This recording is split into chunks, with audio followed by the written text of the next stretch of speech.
What's up everybody, Farmer Q here. Today we're going to be harvesting our MIG Grow Off 2022 plant. I know it's not March 31st yet, I know it's not the end of March yet, but we have hit maximum capacity for the pot that we're in. These plants are at the very pinnacle of happiness, and if I were to let this continue on any longer, we would start to reach the precipice of decline. And what I would like to do is harvest all these leaves on this morning, take y'all along with me, and then cook it up later. So we're gonna show y'all the harvesting of the leaves, and we'll even give y'all a quick snippet of the cooking when we do it so that y'all can see that we actually cooked these greens and everything like that. So first I'm gonna show you a quick overview of the plant, then we're gonna get right into it. So here we are, and we are looking quite amazing. I mean, you come around and you look at the plant and you see that we're starting to get just a tinge of yellowing here at the leaf tips and everything like that. And at this particular point, I'm not necessarily willing to up the nutrients or anything like that to compensate for that. So we're looking really pretty. We got plenty of greens in this pot. We got our green wave mustard sitting off to the side, and the pot's been completely taken over by the late Nagasaki Chinese cabbage. As you can see off to the side over there, I already plucked off some of the lower leaves, but as I said, just wanted to give y'all a perspective and a showing of what we're dealing with here before we actually harvest. Alright, so here we go. We're going to go ahead and start harvesting these plants. We're going to put them between these two bowls because I don't really think that one bowl will be enough, but we'll see about that. As you can see, our smallest green wave mustard leaves definitely got affected by the pot being taken over by our late Nagasaki Chinese cabbage. So what I'm doing here is just kind of bunching up these leaves here and then cutting them all to the very bottom. Just like that. Throw them in the bucket right here. Good to go. So now we're getting to the bigger plants. You see these beautiful leaves on this? Oh my gosh. Like, that's amazing. And oh my gosh, it has that buttery, great smell that the green wave mustards are known for too, so excited. Just like that. See, we got another beautiful bunch of green wave mustard leaves right here. And now, we got the big mama. So the way we're gonna harvest this is I'm gonna go at the very bottom of it and try to cut the whole plant at the very base of it. Might be a little hard because this is a thick mama right here. Well, actually, it was pretty easy. It was pretty easy to cut. So y'all, check out this late Nagasaki Chinese cabbage. So y'all, here's a close-up of the late Nagasaki Chinese cabbage, and my head is literally touching the plant, just to give you a perspective of how big this plant actually is. Like, goodness gracious, like, so excited to cook this up and actually eat this plant because she has done wonders as far as the growth goes, but hey, I'm guessing y'all know what that means.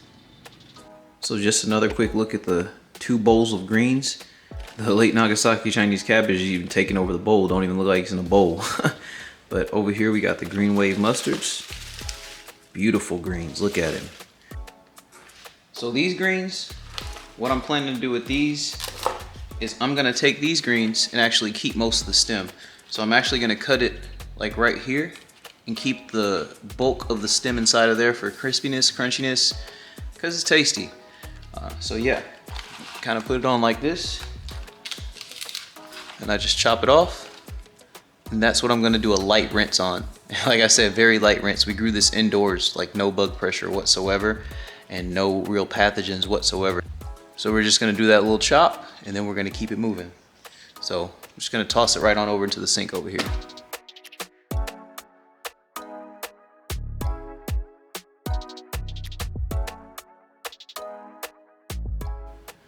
So this is just a quick look at the late Nagasaki Chinese cabbage stack load that we're looking at. Like, oh my gosh, this is literally the most greens that I've ever harvested off of a plant before. And let me tell you, I'm excited about it. So we're gonna go ahead, rinse these off real quick, and we're gonna set these off to the side, do the same thing with the green wave mustards here, and then we're gonna go ahead and chop them all down and cook them.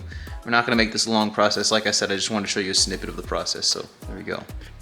Now with these green wave mustard bunches just coming through, and I'm just chopping it off the plant first. Get all the leaves off the plant. You can pretty much go like that. Put the stalk off to the side. And then, like I said, the stems, they're so like supple and so small that I'm just cutting off the very base of the stem. And then I'm gonna use that for composting and then use the rest for actual cooking and eating. All right, so we got both sets of greens rinsed off, and now we're just gonna chop them up and get to cooking. So when I chop them down, I like to put them into two different stacks of greens. We got our small stack load and we got our big stack load. We're gonna bust these down, then we're gonna move on to the Chinese cabbage over here. So this is the reason why I like to do it like this, because now I can just come here and just get me nice layered chops, just like that. Bunch it up and then get me some vertical chops, just like this. Make sure you watch where your fingers are when you're doing this. And as you can see, they're chopped down and ready. Come over here to this small stack load over here, and with the small stack load, you're just chopping it like this. You don't gotta chop it vertically because the leaves are already small enough to actually work like that. So as you can see, in less than 2 minutes, we got our first bowl of greens ready. As crazy as it looks, we got our 2 stack loads of late Nagasaki Chinese cabbage. And I'm gonna do just like I did with the other ones here. And we don't got much room to work here, but I'm gonna smash these down just a little bit, and then I'm gonna start cutting them like this, just like this. These are a lot thicker than the other greens. So there's the first stack load. Now we come through over here. We do the same thing with these little ones. We just be popping everywhere. But these little ones are a little bigger, so I'll give it a middle vertical chop. Just like that. We got some off to the side over here. I'll just chop those a little bit. So yeah, here we go. I'm gonna bring you on over when we get them in the pot, and then we're gonna keep it moving. So the first thing we did is come over here and get this broth over here to just before a boil. And now what I'm gonna do, a little bit of slap your mamas, and a little bit of this Indian seasoning blend that has turmeric, coriander, and lemon in it. And it's to your liking. I like to literally just cover the top of the pan with the seasoning, and then when I throw the greens in there, I like to throw a little bit more on top of that. Then I come over here, sprinkle some of that slap your mamas in there. And as you can see here, we don't need much broth in this pot. I put literally like probably 2 cups of broth in this pot, and it's gonna be enough because we're essentially steaming the greens inside of this broth. So I know some people like to layer their greens as they put them in the pot, but I like to make sure that they're all done at the same time, and I'll cook them on a lower heat. So what I'm gonna do, we're gonna go ahead and we're gonna dump these green wave mustards in here. I can already see we're gonna have some compaction issues, so we're gonna throw this late Nagasaki Chinese cabbage in here on top of it and not waste anything. I wouldn't say issues we're gonna have, but it's just gonna be chuck full the pot. So, and this is what you want with a pot of greens here. You don't want no little baby pot of greens.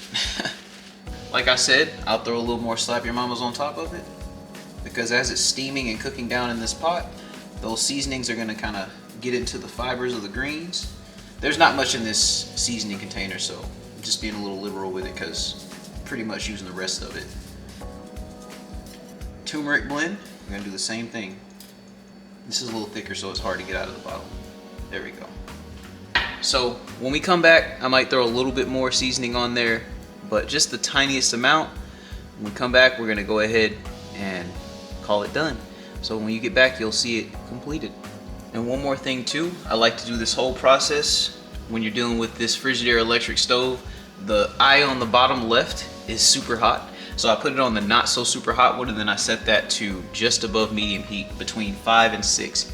Can't really see the 5 and 6, but that's why I'm telling you it's between medium and 6. So there's no 5. 5 is medium, and then it's between the 5. It's between the medium and the 6 right here. All right, so we've been in here for about about 40 minutes, and now what we're gonna do is open it up and let y'all see what we looking like. Y'all,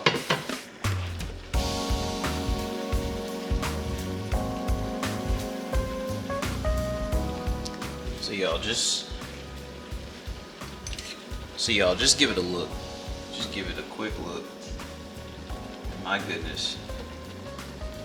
I don't even want to add any more seasoning to this. I think that we're completely fine with what we have. As you can see, we reduced down a lot.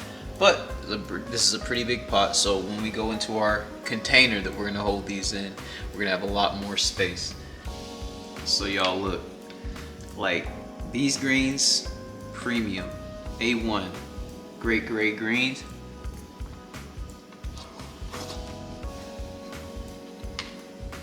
Piping hot, delicious. The flavor of the broth, the greens, everything. Look, I'm having a great time, y'all. Let me tell y'all, this MIG Grow Off 2022 has empowered me in ways that I can't even describe. You see what I'm eating right now.